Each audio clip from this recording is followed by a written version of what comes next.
Good morning, Ms. Riana Bakari and all of my friends who are watching this video. So, we are from Group 7.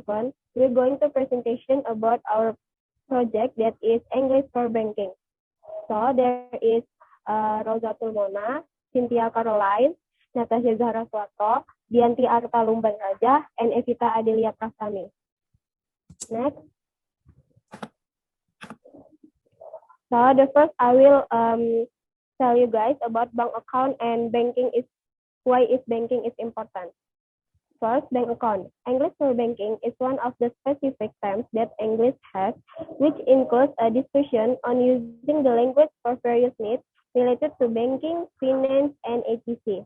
Most of the existing terms are used to support communication with customers.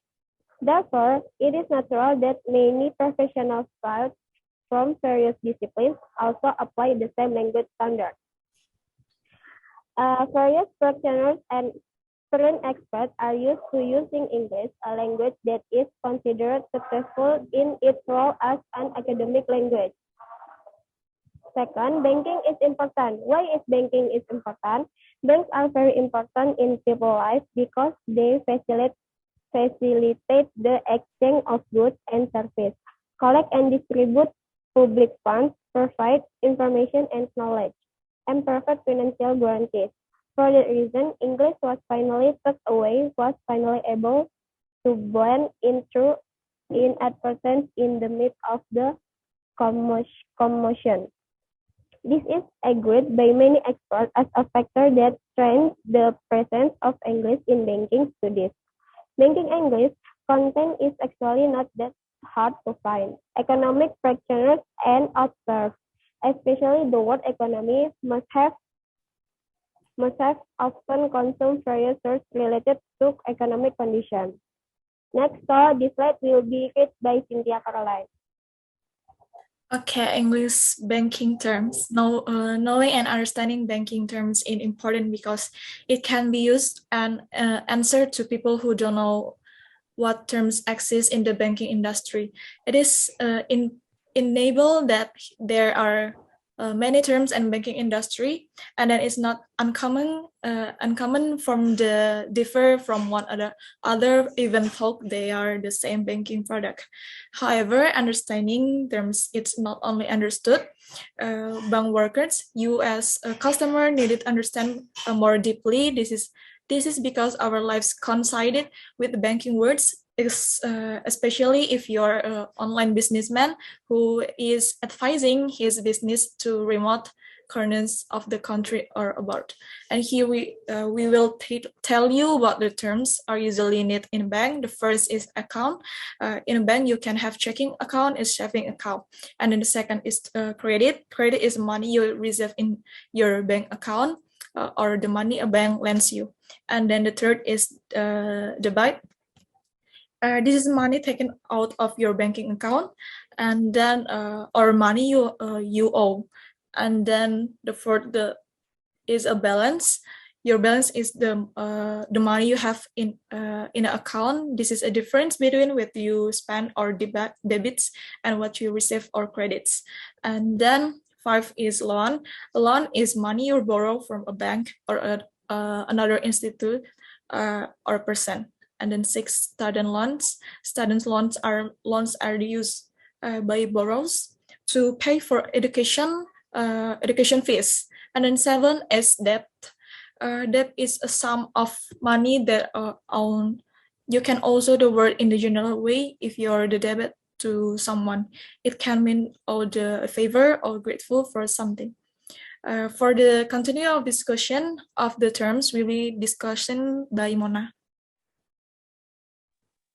Okay, next there is interest rate. If you borrow money from a bank, you will need to pay it back. In addition to this, you will need to pay interest. The amount of interest is decided by an interest rate, which is calculated for a given period of time. If you have a saving account, the bank will pay you interest for being able to use your money over a certain period of time. Okay, 9, to withdraw. To withdraw money is to remove money from an account. 10, to overdraw. To overdraw is to try to withdraw more money than you have in your account. In this case, you generally have to pay some extra fees. It's advisable to pay attention to your balance so you don't overdraw money. Overdraft. This is money that you withdraw from your account when you no longer have available funds. This is like a loan the banks give you. Okay, next, ATM. ATM stands for Automated Teller Machine, which is a machine that helps you make bank transaction just by using your card. The word teller refers to the customer service who helps you with transaction. Cash point or cash machine are also used. Next, direct debit. This is an arrangement to make regular payments of different amounts, usually for utilities, services like electricity and water, or credit card bills. By using direct debit, you avoid having to make monthly transaction. Next, standing order.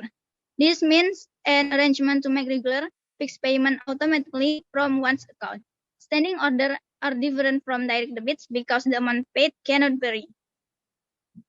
15. Deferred payment. A deferred payment is a payment that is postponed or put off for a later date because you cannot complete the transaction when you would normally complete it. Okay, the next discussion will be discussed by Dianti.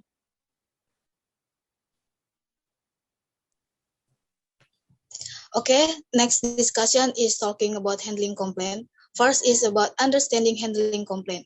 Handling complaint is a technique of handling or managing customer complaint quickly, accurately, and satisfactorily.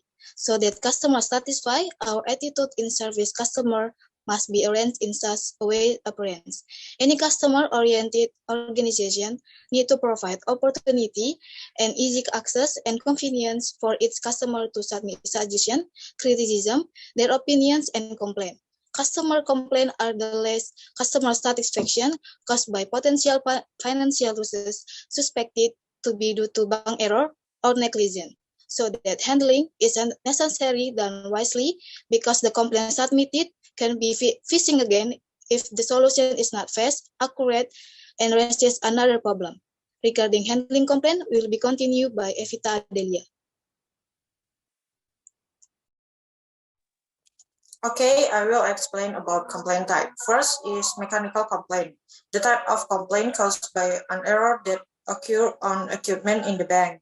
For example, broken ATM machine so that it cannot be used by customer to carry out transaction. 2 is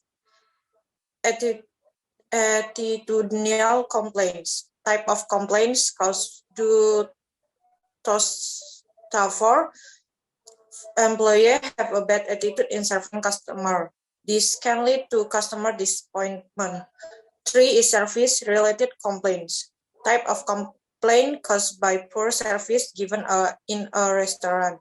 For example, the customer is too old waiting due to slow service. 4 is unusual complaint.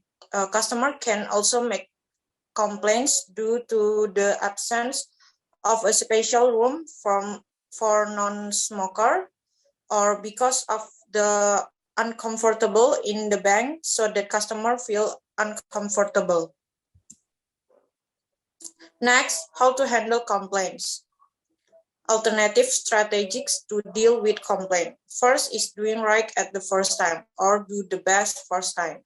The companies strive to satisfy our customer in the first opportunity, avoid any errors in providing service to customer.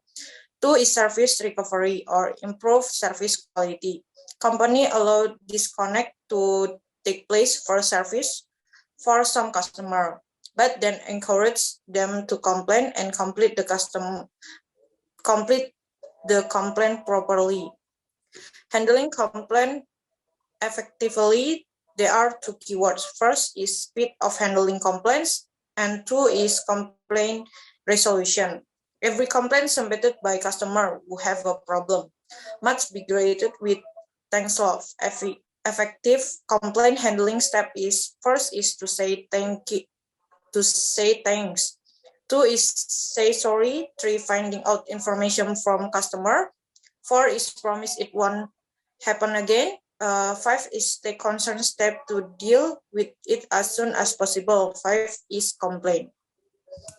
I think that's all from our presentation. If there have a mistake, we apologize. Wassalamualaikum warahmatullahi wabarakatuh.